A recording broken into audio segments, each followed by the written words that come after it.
Welcome to Kapian Tony TV! Magandang araw po sa inyong lahat. Kumusta na po kayo? Ngayon po ay may gagawin tayong isang despan. Ito po. Ang nangyari nito, ayaw daw gumana.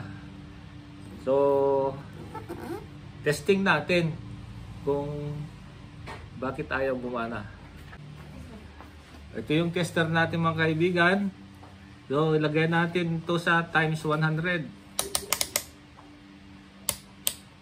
Ayan, nasa times 100 na. So, mag-testing tayo. Ayan, may continuity. Pumalo siya. Number 2. Meron din. Number 3. Oh, naglulo ko yung number 3. Number 1, number 2. Oh. Pero yung number 3 naglulo ko. Pero palagay ko yung contact nito may diferensya. So, ibig sabihin mga kaibigan, okay yung motor niya. Yung isang contact dito sa switch ay sira. Tapos, saksak natin. Ayaw gumana.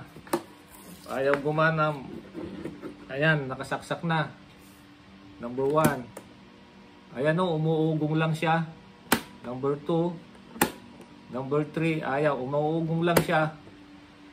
So, ibig sabihin, posibleng mga bushing. Nagpapalinis lang ito mga kaibigan. Okay. So, buksan natin. Ito, gagamit tayo ng cordless hand drill para mabilis magkalas. Okay.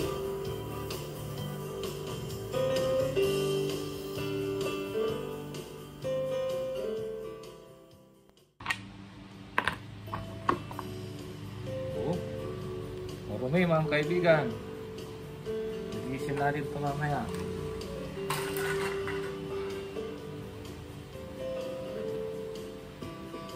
Marumi mga kaibigan, linisin ko muna ito sa labas.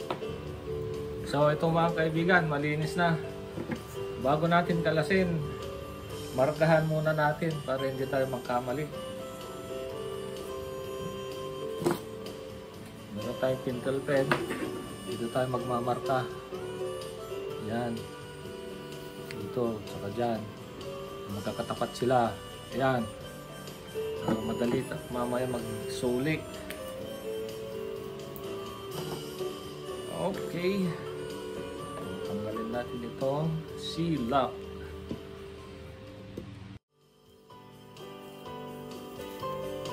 Tanggalin natin itong gearbox.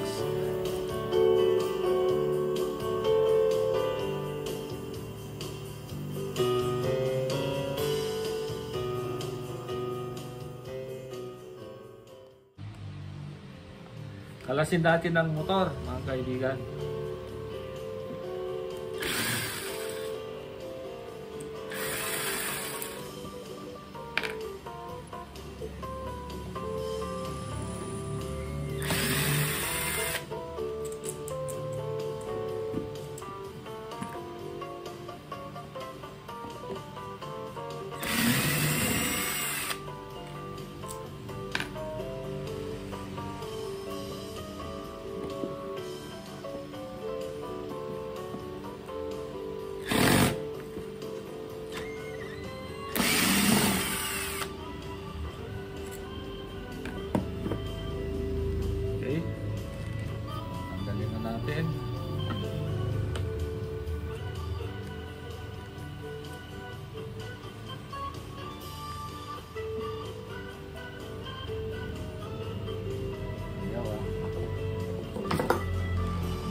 So ito siya mga kaibigan.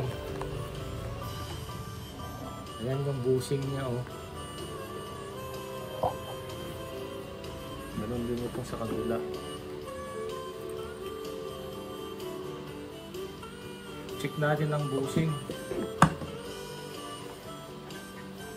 So, okay pang mga bushing. Bakit kaya mahina siya? Tingnan natin itong capacitor niya. Ito, puputulin natin ng capacitor, i-check natin. Kasi mahina siyang umikot. Ayaw umikot. Putulin ko na. Ayan.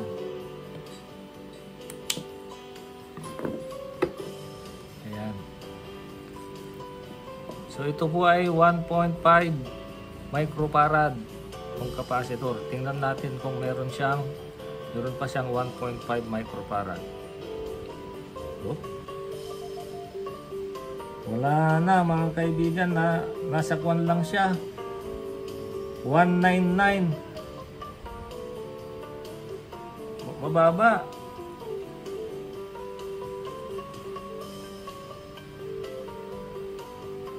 $199 kanina. O 212 nanofarad. Dead na ito mga kaibigan. So ito, dead na ito. Magpapalit tayo ng panibagong capacitor. So itong problema mga kaibigan, kukuha ko ng bagong capacitor. Okay. Simbol na tayo mga kaibigan.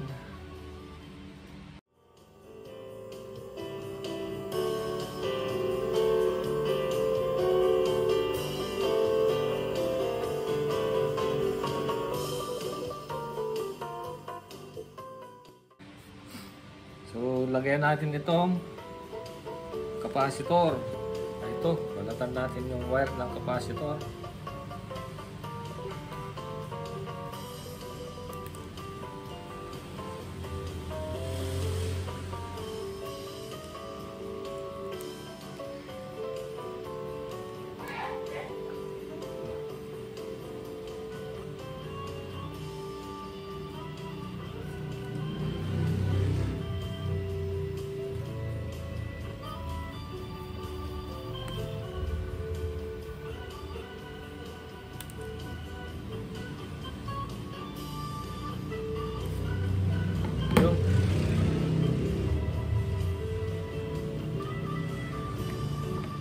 Tapos, lagay natin ito. Pero maglagay tayo ng shrinkable tube.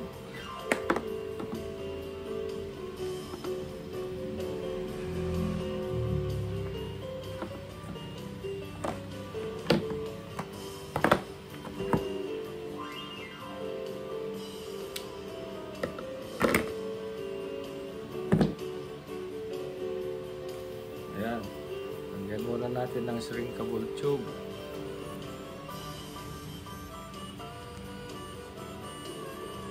Itong capacitor mga kaibigan, kahit magbalik ka dito, kahit black, red, or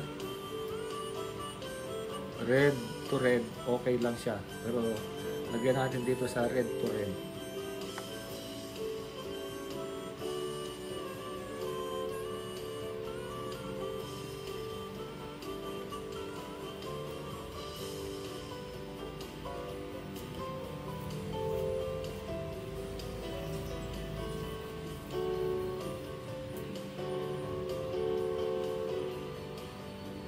Yan. Susuot natin yung shrinkable tube.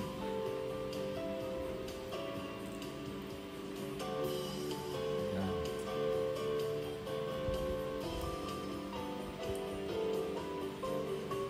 Tapos painitan lang ng lighter para mag-shrink siya.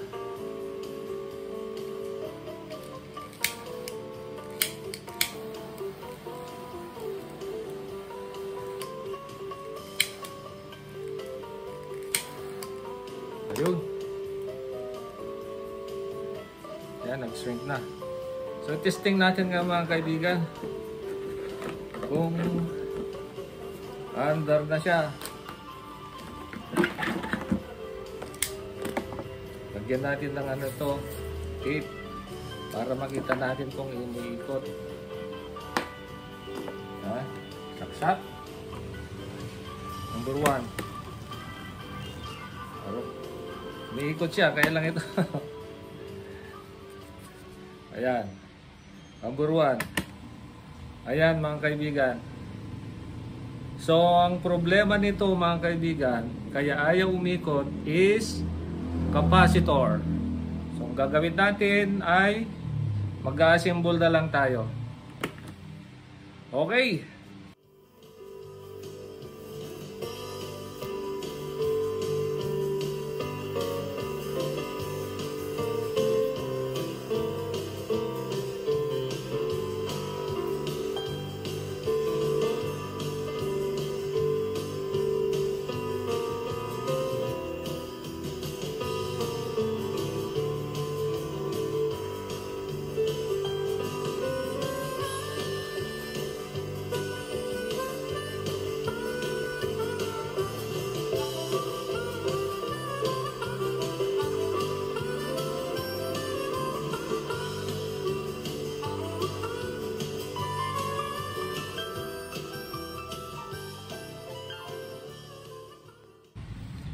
Ayun mga kaibigan, na-symbol na natin.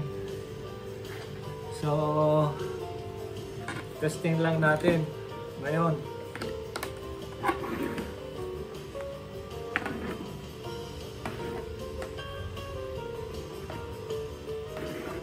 Ayan.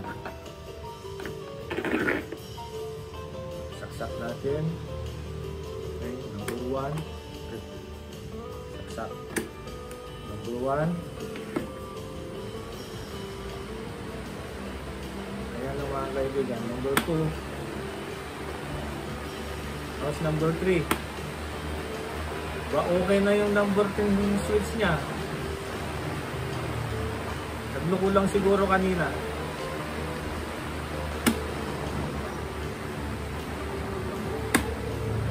So, okay na mga kaibigan. So, ang ginawa lang natin dito ay nagpalit tayo ng capacitor. Okay? So now ay may natutunan po kayo sa aking maikling video sa araw na ito. At huwag nyo na rin kalimutan mag-like, share, and subscribe para sa mga susunod kong mga videos ay ma-notify po kayo. Goodbye! And God bless!